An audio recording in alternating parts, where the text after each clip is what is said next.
So I wanted to just jump in here for a moment because we're talking about cutting costs. And unfortunately, cutting costs is intellectually fairly straightforward, and sometimes you just need good ideas to get you along the way here. But one of the things that's a challenge for me, and I think a lot of people, is that when we are doing this, we are held back by what we think people will think about us when they see us not driving as nice of a car or wearing as nice of clothing or going on the vacations that we're used to Instagramming. And so one of the problems here is that instead of just sharing ideas on how to get your expenses down, what we have to do is spend a little bit of time just thinking about ourselves and how we are going to accept these changes. And one of the things that we have to do is we have to care less about what people think about us. And one of the reasons that I think we care so much about what people think about us is because we are sometimes judgmental about what other people are doing. So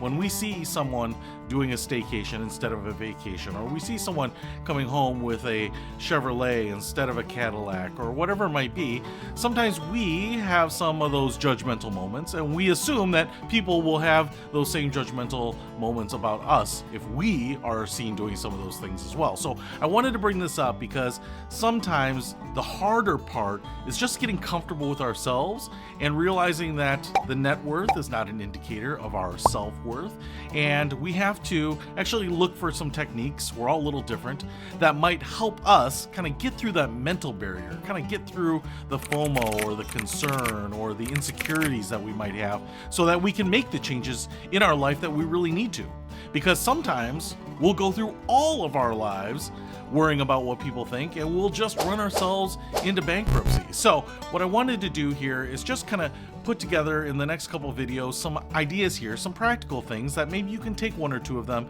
and just kind of help yourself get more comfortable mentally with the changes that you're making. You know, for example, I worked with a person a couple of years ago who was driving an Acura and she couldn't afford the lease, and I asked her what we could do about finding something else, and she said, hey, listen, my whole life I've driven Mercedes, so going to an Acura was a tough pill to swallow. So I'm not going to drive anything less prestigious than an Acura. And that's a tough place to be, especially when you can't afford to do it, because you might be forced to be driving a much older used car pretty soon. And so I don't want us to kind of have these moments that are artificial, that we are just committed to because of our pride. So in the next couple videos here, I am going to share some tips, and hopefully you can find something that might help you embrace the idea of cost cutting.